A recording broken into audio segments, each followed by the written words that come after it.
बिस्मिल्लाहिर्रहमानिर्रहीम। My dear viewers and students, अस्सलाम वालेकुम। मैं हूं प्रोफेसर नसीर अहमद गाज़ी और आज मैं अपने इंग्लिश लैंग्वेज सीरीज़ का लेक्चर नंबर 73 लेके हाज़िर हुआ हूं। तो जैसे बच्चों, लास्ट वीक हमने जो नया टॉपिक शुरू किया था लेटर राइटिंग, आज उसका पार्ट बी होगा। तो पिछले टॉपिक में हमने सिर्फ ये डिस्कस किया था कि लेटर जो है वो क्या होता है, एप्लीकेशन क्या होती है और इसकी टाइप्स क्या होती हैं।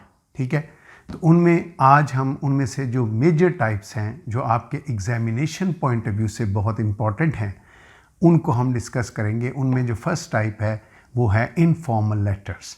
इनफॉर्मल लेटर्स जो हैं ये ज़्यादा मैट्रिक लेवल पे और इंटरमीडिएट लेवल पे पेपर में पूछे जाते हैं। और मैंने आपको जिस तरह पहले भी कहा था कि ये जो हम लेक्चर्स डिस्कस कर रहे हैं, जो मैं लेक्चर्स दे रहा हूँ, ये purely examination point of view से है। आम ज़िंदगी में शायद जैसे हम लेटर लिखे तो इससे थोड़ा डिफरेंट लिखते हैं, लेकिन ये वो लेटर का फॉर्मेट होगा जो हम पेपर में लिखते हैं। तो सबसे पहले हम देखते हैं कि इनफॉर्मल लेटर्स कौन से थे। कल भी हमने पिछले लेक्चर में भी हमने डिस्कस किया था कि इनफॉर्मल लेटर्स जो हैं वो लेटर्स होते हैं जो कोई दो फ्रेंड्स आपस में शेयर करें, ब्रदर सिस्टर के साथ, सिस्टर ब्रदर के साथ एंड वाइस वर्सा। इसी तरह पेरेंट्स को हम लिख रहे हैं, अंकल को लिख रहे हैं, आंट को लिख रहे हैं या किसी एक्वेंटेंस को लिख रहे हैं। ठीक, ये लेटर्स वो होते हैं जिनमें कोई स्ट्रिक्ट रूल नहीं होता, लेकिन फिर भी जब ये पेपर में आते हैं तो हम इसका एक फॉर्मेट बनाते हैं। इसको हम कहेंगे, हम इसको सेमी फॉर्मल बनाने की कोशिश करते हैं। तो आज हम सबसे पहले ये देखेंगे कि इसका जो फॉर्मेट है वो जो जिसको हम कहेंगे कि सेमी फॉर्मल फॉर्मेट है वो कैसा होता है। एक लेटर जब पेपर में हमने लिखना है तो इसमें भी बच्चों मैंने एक चीज़ आपको बतानी थी कि जब हम स्टूडेंट्स थे तो इसका जो पैटर्न था वो डिफरेंट था। मसलन कई चीज़ें थी जो राइट साइड पे लिखी जाती थी पेज के, अब वो लेफ़्ट साइड पे लिखी जाती हैं। तो अगर किसी बुक में या किसी जगह पे आप इसमें स्लाइट डिफरेंस देखें तो वो एक्सेप्टेबल है। ठीक है, ये वो टेक्निक मैं जो बताने लगा हूँ ये है फॉर्मेट है मॉडर्न अंदाज में, जो आजकल एक्सेप्टेबल है वो चीज़ें। देखो ना, किसी ज़माने में हम लेटर लिखते थे तो हम टूज़ रूल लिखते थे, टू, ठीक है, to the principal, to so and so person. अब वो नहीं लिखते, we don't use the word to, लेकिन अभी भी कई लोग, कुछ किताबें अभी भी लिखती हैं। तो अगर कोई लिख देता है तो उसके कोई नंबर नहीं कटते। ठीक है, सो सबसे पहले हम देखते हैं कि फॉर्मेट क्या होता है एक इनफॉर्मल लेटर का। ठीक है, इनफॉर्मल लेटर का फॉर्मेट ये है कि सबसे पहले नंबर पे हमने सेंडर्स एड्रेस, यानी सेंडर का जो एड्रेस है वो हमने लिखना होता है। और कहाँ लिखना होता है? लेफ़्ट साइड अबव, आपकी शीट का जो लेफ़्ट साइड होगी ऊपर, उधर हम लिखेंगे। अब देखो ना, ये किसी ज़माने में राइट साइड पे लिखा जाता था, अब जो है ये फॉर्मेट जो है वो चेंज हो गया है, अब ये लेफ़्ट साइड पे लिखा जाता है। ठीक, सो लेफ़्ट साइड अबव जिसमें, और ये अमूमन हम जब पेपर में लिखते हैं तो हम लिखते हैं, चूँकि हमारा पेपर में बैठ के हम पेपर कर रहे हैं तो हमारा एड्रेस क्या होगा? एग्जामिनेशन हॉल, सेंडर का मतलब है जो हाथ लिख रहा है, एग्जामिनेशन हॉल सिटी ABC। ठीक, तो ABC हम क्यों लिखते हैं पेपर में? ABC का मतलब है we are not mentioning the city, क्योंकि आपको पता है पेपर में आप कोई भी चीज़ डिस्क्लोज नहीं कर सकते। मतलब मैं सियालकोट में रहता हूँ तो मैं ये नहीं लिख दूँगा examination hall city Sialkot, no, हमने सिटी डिस्क्लोज नहीं करनी एग्जामिनेशन हॉल में। तो इसका एड्रेस होता है एग्जामिनेशन हॉल सिटी ABC। ठीक, उसके बाद आ जाता है डेट ऑफ द लेटर, यानी उसके एड्रेस के फ़ौरन बाद हम डेट लिखते हैं। हम डेट तीन तरीके से लिख सकते हैं। मतलब मैंने डेट लिखी है 16 फरवरी, यानी 16 और ऊपर छोटा सा TH, 16 फरवरी, और फरवरी पूरा लिखने की ज़रूरत नहीं, FEB, 2022, 16 फरवरी 2022। ठीक, इसको मैं इस तरह में लिख सकता हूँ, फरवरी FEB 16, फिर TH नहीं लगेगा।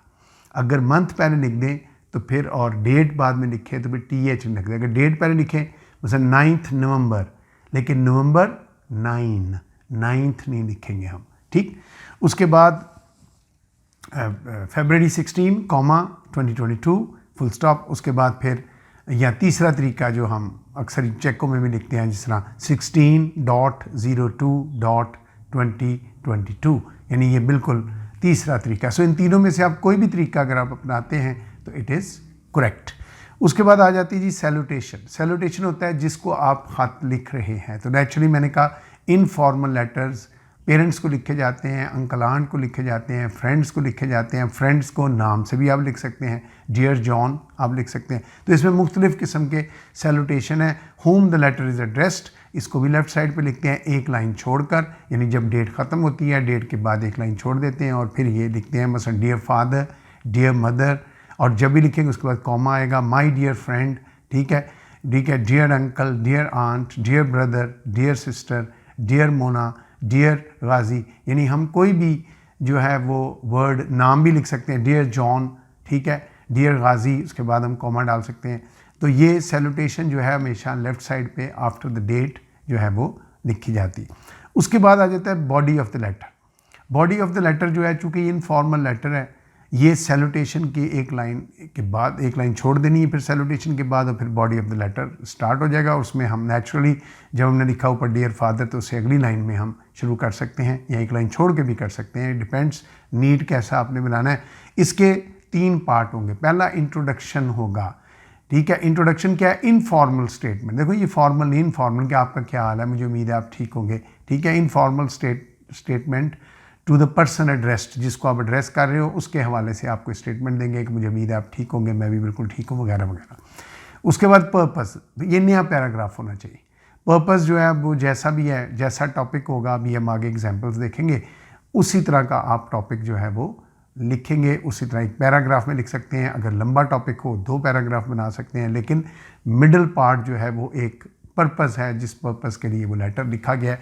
आप किसी को मुबारकबाद दे रहे हैं तो आप एक पैराग्राफ में भी दे सकते हैं। अगर आप समझते हैं कि लंबी बात करनी है तो लंबी भी कर सकते हैं, लेकिन जनरली इसको बड़ा स्पेसिफिकली एक पैराग्राफ तक होना चाहिए। उसके बाद कंक्लूजन, और कंक्लूजन चूँकि फिर इनफॉर्मल लेटर है तो ये होगा a complementary statement at the end में जो आप स्टेटमेंट देते हैं कि जिस तरह के मेरी तरफ से सबको सलाम वगैरह वगैरह, इस तरह के स्टेटमेंट, या गॉड ब्लेस यू, कुछ भी, you can write anything because it's informal. Informal में they are not strict rules. ये जब हम लिख देते हैं इसके बाद ये बॉडी मुकम्मल होगी। उसके बाद आ जाता है सब्सक्रिप्शन। सब्सक्रिप्शन कहा जाता है जो राइट साइड पे हम पेज के एक लाइन छोड़ के, जहाँ लेटर ख़त्म होता है 2 लाइनें भी छोड़ सकते हैं, एक भी छोड़ सकते हो, राइट साइड पे लिखते हैं, जिसमें हम लिखते हैं yours faithfully, yours obediently, yours you can say friendly, कुछ भी आप लिख सकते हैं। लेकिन जनरली जो ये 2 ज़्यादा यूज़ होते हैं, रिलेटिव्स के लिए, फ्रेंड्स के लिए, पेरेंट्स के लिए हम लिखेंगे योर्स फेथफुली, ठीक है। टीचर्स के लिए या प्रिंसिपल को आप लिखते हैं तो वहाँ हम लिख सकते हैं योर्स ओबीडियंटली। अच्छा, इसमें एक बहुत इंपॉर्टेंट चीज़ है, मैंने अक्सर देखा है, चूँकि मैं वाइस प्रिंसिपल हूँ कॉलेज में, अक्सर मैं देखता हूँ बच्चे को एप्लीकेशन लिख के लाते हैं। मुझे नहीं पता साइंस के बच्चे होते हैं किस, सब फिज़िक्स केमिस्ट्री के बच्चे होते हैं, वो जब लिखते हैं ना योर्स तो उसके साथ एक अपोस्ट्रोफी डालते हैं, so YOUR and then an apostrophe an S, yours faithfully. मुझे नहीं समझ आती किसने उनको ये पढ़ाया हुआ है। कभी भी हमने योर्स के साथ अपोस्ट्रोफी इस्तेमाल नहीं करना। आपने सिंपली लिखना है योर्स फेथफुली, योर्स ओबीडियंटली, हाँ, अगर आपने कोई एडजेक्टिव यूज़ करना है फिर आप योर्स नहीं लिखेंगे, मतलब योर लविंग फ्रेंड, और नीचे आप अपना नाम लिखेंगे, योर लविंग फ्रेंड, योर्स नहीं, योर लविंग फ्रेंड, क्योंकि आपने उसके बाद एडजेक्टिव जो है वो यूज़ किया। तो इसका आपने ध्यान रखना है कि योर्स जब आप यूज़ करते हो या योर यूज़ करते हो, योर के बाद तो आएगा नहीं, कि योर्स में there is no use of apostrophe anywhere, so be very sure about it. और उसके नीचे फिर आप लिखेंगे XYZ। XYZ मीन्स आपका नाम, फिर आपने अपना नाम मेंशन नहीं करना। मैं ये नहीं लिख सकता योर्स फेथफुली नसीर अहमद गाजी, ये नहीं लिखूंगा, क्योंकि हाँ, मैं अपने आम जिंदगी में दोस्त को लिख रहा हूँ तो वहाँ मैं XYZ तो नहीं लिखूंगा, वो तो नाम लिखूंगा, ठीक। तो इसका आपने बहुत ध्यान रखना है, ठीक। सो ये तो था बच्चों फॉर्मेट इसका। अब हम आ जाते हैं इसके दूसरे पार्ट पे, कि जो पहला पॉइंट है मैंने कहा इंट्रोडक्शन में, मैंने कहा एक इनफॉर्मल किस्म का एक इंट्रोडक्शन हम देंगे। वो जो इनफॉर्मल है, कहते हैं different starts of an informal letter. मुख्तलिफ स्टार्ट कैसे, देखो ना, आप पेरेंट्स को लिख रहे हो, अंकल आंट के लिए, बड़ी उम्र के लोगों को लिख रहे हो, तो आपका स्टार्ट और होगा, थोड़ा अदबो अदाब वाला होगा, ठीक है। आप अपने फ्रेंड्स को लिख रहे हो, और फिर छोटी क्लास, मैंने कहा ये मैट्रिक लेवल पे आएंगे, ये इंटर लेवल पे आएंगे, BS वालों को भी कभी नहीं आए, ठीक है, BA वालों को भी कभी नहीं आए, इनको फॉर्मल लेटर्स आते हैं। नेक्स्ट लेक्चर जो है मेरा फॉर्मल लेटर्स के बारे में होगा, ठीक है। तो फ़र्ज़ करें टू पेरेंट्स और रिलेटिव्स, जब मैं कह रहा हूँ पेरेंट्स और relatives, relative means your elders, it can be your uncle, it can be your aunt, it can be your neighbour, it can be anyone.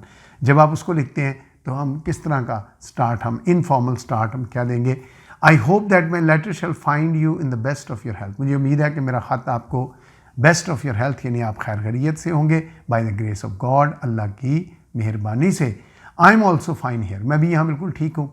Yesterday I received your letter, कल मुझे आपका खत मिला, and was happy to know, ये मुझे सुन के खुशी हुई, दैट लाइफ एट होम या देयर, होम स्लैश देयर, दोनों में से कोई भी हो सकता है, was going on smooth and sound, कि ज़िंदगी जो है आपकी बड़ी अच्छी जा रही थी, स्मूथ एंड साउंड जा रही थी आपकी ज़िंदगी। अब ये स्टार्ट है एक पेरेंट्स के लिए या रिलेटिव्स के लिए जो आपकी उम्र में बड़े हैं। फिर टू फ्रेंड्स और एज फेलोज, कोई दोस्त हो या आपका हम उम्र हो, भाई भी हो सकता है, बहन भी हो सकती है, आपका हम उम्र का मतलब क्या होता है, ज़रूरी तो नहीं कि आप 25 साल के तो भी 25 साल का हो, नहीं, 22 साल का वो भी हम उम्र में है और 28 साल का भी हम उम्र में है, यानी मीन्स क्लोज हो।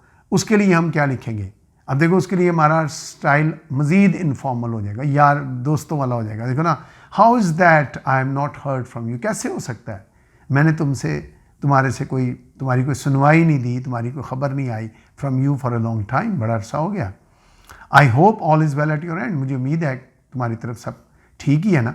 You know it very well that when I do not here from you, तुम्हें ये बहुत अच्छा पता है कि जब मैं तुम्हारी तरफ से मुझे कोई ख़बर नहीं आती, आई गेट अपसेट, मैं परेशान हो जाता हूँ, ठीक। So always remain in touch, हमेशा मेरे साथ इन टच रहा करो, inform about your life and routine, अपनी लाइफ और अपनी रूटीन के बारे में बताया करो, ठीक। सो जब आप कोई लेटर लिख रहे हैं रिलेटिव्स को या पेरेंट्स को, फिर आपका स्टाइल थोड़ा सा मतलब मुअज़्ज़ज़, रिस्पेक्टफुल, और जब आप अपने फ्रेंड्स को या कज़न्स को या ब्रदर सिस्टर्स को लिख रहे हो जो आपके उम्र हैं, आप बेतकल्लफ़ हैं उनके साथ, तो फिर आपका अंदाज़ भी थोड़ा बेतकल्लफ़ी वाला होना। लेकिन ये कोई हार्ड एंड फास्ट रूल नहीं है, आप एक जुमला भी लिख दें दैट इज़ इनफ। ये तो मैंने वैसे एक स्टार्ट बनाया, पेपर में बच्चों को होता है कि हमें को अच्छा सा स्टार्ट मिल जाए ताकि हम उससे शुरू करें, इसलिए मैंने ये स्टार्ट्स बनाए।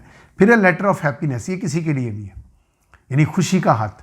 मसलन पता चला आपके अंकल की प्रमोशन हो गई है, या आपके फादर की प्रमोशन हो गई है, या मदर को कोई प्राइज़ मिला है, या मदर की कोई लॉटरी निकल आई है, ठीक है, एनीथिंग, एनी हैप्पीनेस, या किसी बेबी की बर्थ हुई है, कोई भी खुशी की खबर जब आप सुनते हैं, और खुशी की खबर जब आपको आती है, खुशी और गम ये दोनों खबरें अचानक आती, तो जब ये खुशी की खबर आपको आएगी तो उसका स्टार्ट कैसा होना चाहिए, व्हाट ए न्यूज़। अब देखो ना, इसको हम एक्सक्लामेटरी सेंटेंसेस के अंदाज में करेंगे, what A news, what a joy.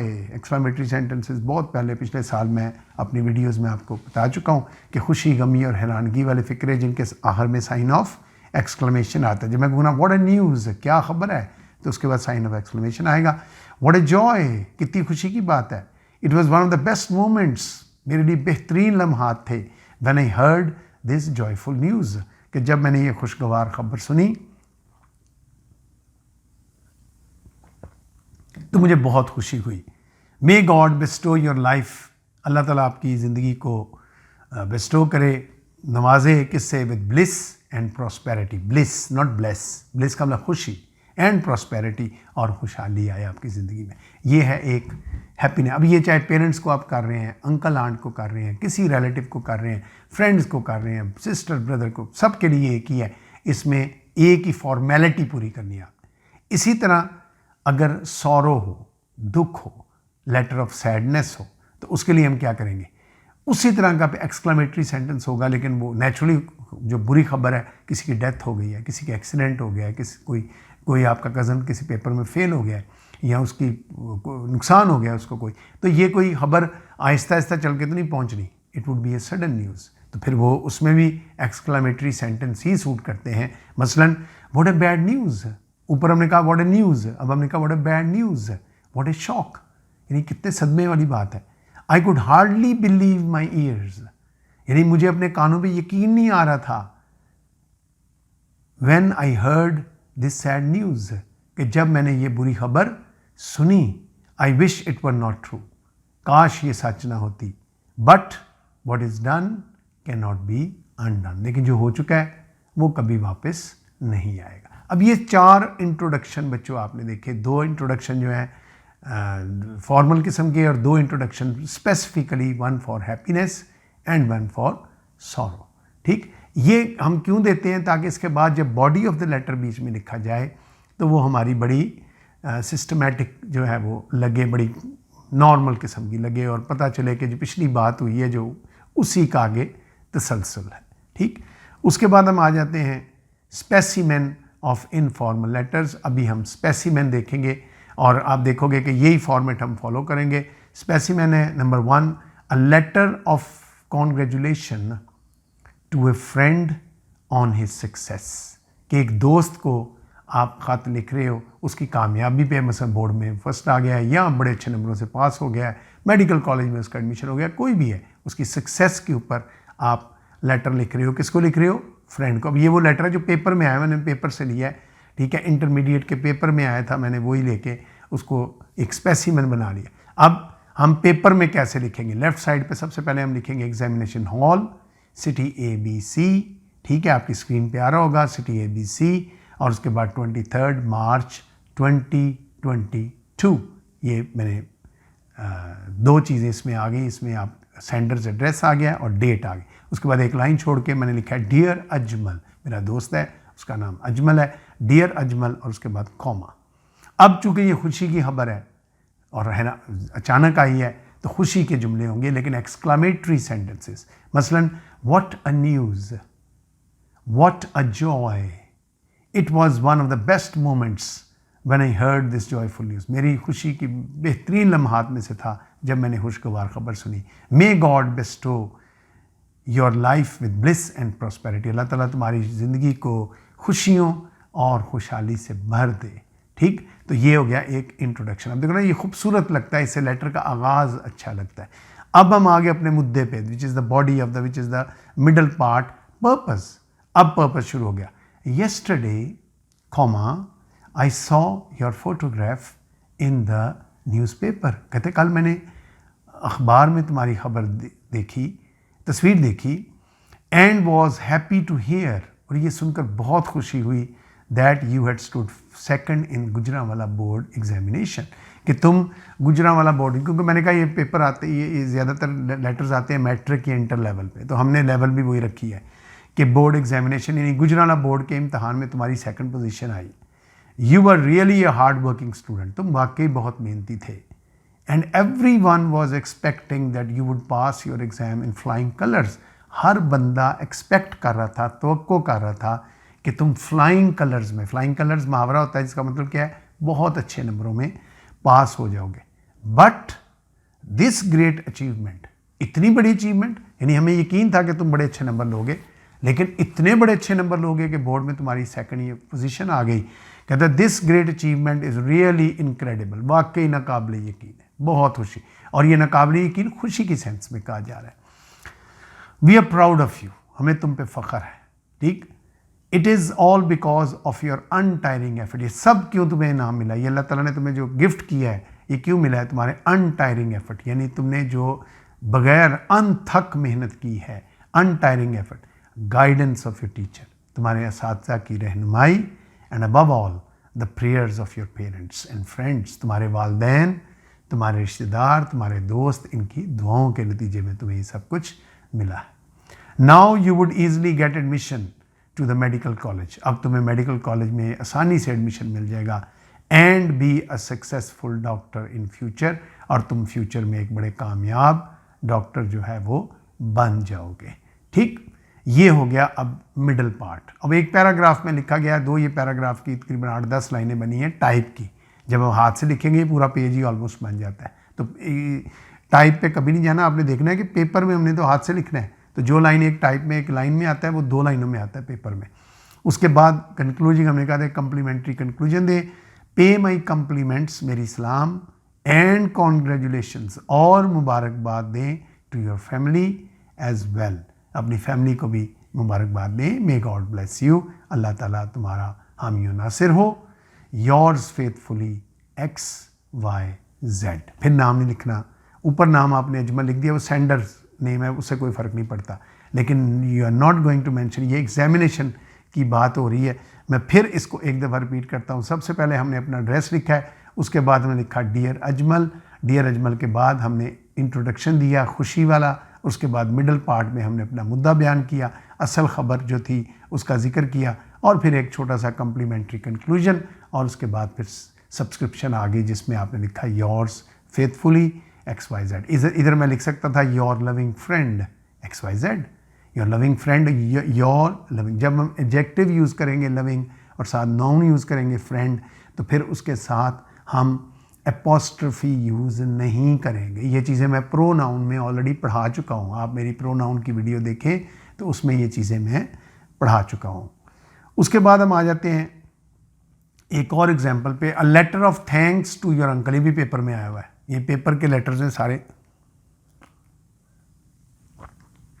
Specimen number 2, a letter of thanks to your uncle on receiving a gift on your birthday. कि आपकी बर्थडे है और आपके अंकल ने आपको एक गिफ्ट भेजा है, ठीक है। अब ये ना खुशी में आएगा ना गमी में आएगा, ये फॉर्मल जो बाअदब तरीके से जो इंट्रोडक्शन है, जो पहला इंट्रोडक्शन था, वो हम इसमें यूज़ करेंगे। फॉर्मेट वही रहेगा। सबसे पहले आएगा एग्जामिनेशन हॉल, सिटी ABC, आपके सामने स्क्रीन पे आ रहा है, सिटी ABC 23 मार्च 2022, ये डेट आ गई और एड्रेस आ गया आपका।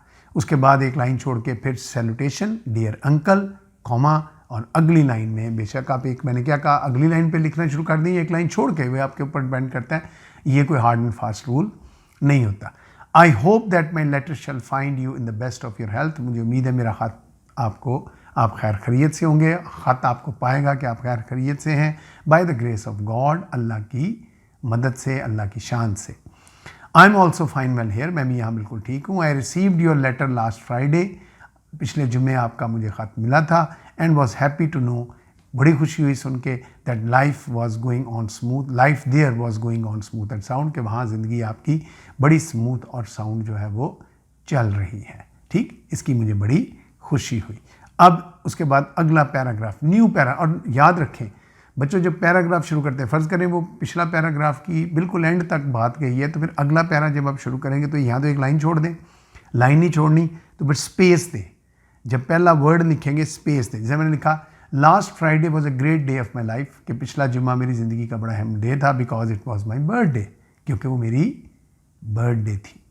My family members and a few friends planned a small party. मेरे फैमिली मेम्बर्स ने और कुछ दोस्तों ने एक छोटी सी पार्टी का बंदोबस्त किया इन दिस रिगार्ड, इस लिहाज से। Almost all of them gave me one और दी अदर गिफ्ट, सब ने कोई ना कोई मुझे गिफ्ट भी दिए। हाउएवर आई वॉज डिलाइटेड, मैं बहुत खुश हुआ, to see an Oxford dictionary, कि एक ऑक्सफोर्ड डिक्शनरी जो है वो सेंड की है as a gift send by you, कि जो आपने मुझे एक तोहफे के तौर पे सेंड की थी। मेरे लिए बहुत खुशी की बात थी। क्यों खुशी की बात थी? It was perhaps the best gift, क्योंकि शायद ये बेहतरीन गिफ्ट था I had ever received, because it was going to last for ever. ये वो चीज़ थी जिसका मेरी तालीम से इसका बड़ा गहरा ताल्लुक था, और ये हमेशा मेरे पास, ये डिक्शनरी ऐसी है। अब देखना, मैं टीचर हूँ, 30 साल हो गए मुझे पढ़ाते हुए, मोर देन 30 ईयर्स, अभी भी मैं डिक्शनरी यूज़ करता हूँ। So it means it is a very precious gift. I would always help, it was always help me in my studies, कहते हैं मेरी पढ़ाई में मुझे हमेशा मदद देगी।